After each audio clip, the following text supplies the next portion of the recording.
About 2 years ago, my mom was up here, and she told her story about her journey when I was a baby and I got sick with a cancer called retinoblastoma. And she talked about that story and the treatment that followed. I am here to present today the sequel to that story. About a year and a half ago, I was diagnosed with a type of cancer called sarcoma. And you can imagine the eye rolling I did when I learned that this sarcoma was caused by the radiation that saved my life about 40 years ago.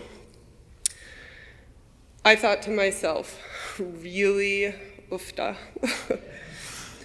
The news was a bit shocking at first, until I knew that the cancer had not spread throughout the body. There were bouts of pretty intense nerves, which precluded me from attending a Storm game in Sioux Birds last season. And once again, I said, really? Oofta. Once I knew the cancer had not spread, there was an incredible sense of peace. A peace that could only come from God, and a peace that, through everything, allowed me to feel, above all, very thankful.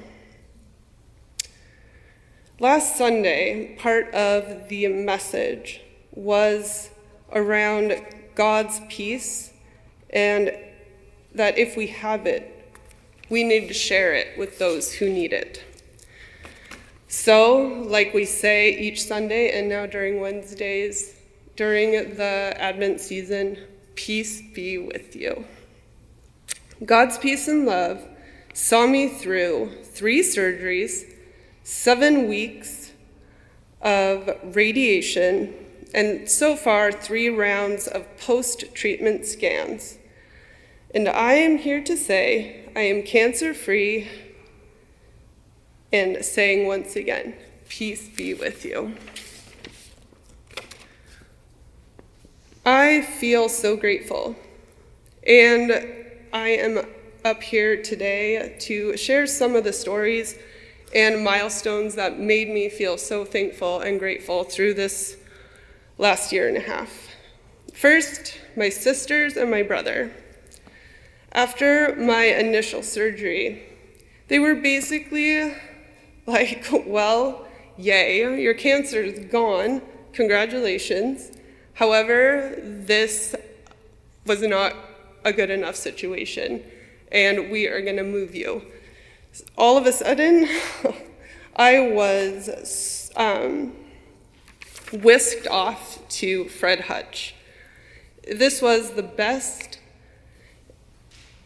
and kindest move, which brought me the best and kindest care. And not to mention, the treatment that Fred Hutch had me go through did not involve chemo, which was a huge win.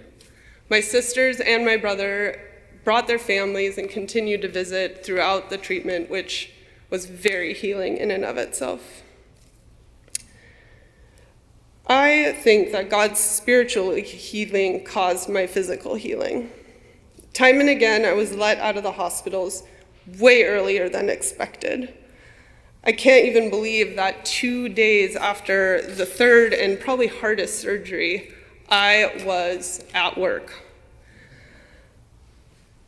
It was okay.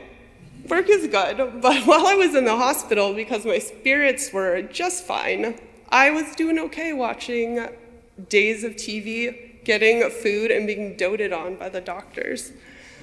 But I had to return to work, and at that time, because my parents invited me to live with them, work for me was rolling out of my twin bed in what I started to call my dorm room, making some coffee, going back upstairs, and turning on my computer. Life was pretty sweet. For 7 weeks, my dad and I went to my radiation together every day. I think we got Christmas off, but pretty much every day for 7 weeks. There are only 25 proton therapy centers in the whole nation, and one just happened to be 10 minutes away from both my house and my parents' house. That in itself felt like a miracle. Every day we drove for 7 weeks to the clinic, and we sat in front of the lobby fire drinking organic coffee and pretty much having a peaceful time. I watched as my dad brought kindness and joy to other patients and families in the lobby with us who were not faring quite as well as we were. Ooh. If you know Dogfin, you know exactly what I'm talking about. He's the guy that goes to the mailbox, which is 2 minutes away, and comes back half an hour later because he's talking to all the neighbors.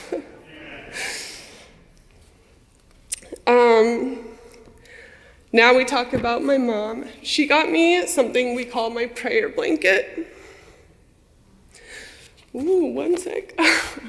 It is this little square that all the 6 nieces and nephews in my family got when they were born. And she bought one for me. And for weeks it sat tucked under my chin as I prayed. I prayed for peace during just peace in my heart, successful surgeries, and good news after all the test results. It sits in my purse and is with me all the time. And unlike Pastor Hector and Pastor Jenna's prayers, mine went out something like this. Please God, please God, please God, please God, please God, please God, please God, and then I would go to sleep. My 6 nieces and nephews brought me so much joy. Talk about unconditional love. The patch that ended up on all my glasses, it's almost like they didn't even notice. And again, they were kind of like, well, that's nice. Anyway, when can we come spend the night again? Soon after I moved out of my parents' house and back into my townhome, Ruby and Cece, who you guys see here all the time, started sleeping over again. We'd go to Safeway and buy lots of junk food. They would sit on the bears at the local car wash, the Brown Bear Car Wash. They would watch hours of TV in the room I've set up for them. And we would eat a lot of macaroni and cheese. And I'm so glad she's here today. A little note about who I call Aunt Nancy. Nancy is my mom's best friend and is usually gobbled up at the back of the church by her family every time she comes on Sunday. During times when my family wasn't available to take me to my appointments, she would drive all the way from Snohomish and haul me around. Like a true aunt, she made me laugh during some of the tough times, and she also made sure I didn't leave U Village without the best Cotopaxi backpack in the world. She made me a blanket at the beginning of my treatment, which lives in my bedroom, and I sleep with it just like a little kid. And when she and her husband came to a Storm game at my house not that long ago, her husband had crocheted me a big pink and white blanket, and that lives on my couch. So I have Nancy around me all the time. Last week, Pastor Jenna reminded us we cannot simply be the passive recipients of peace. If we have God's peace, we must pass it on to those who don't. I am so happy to stand here and say, peace be with you this Advent season.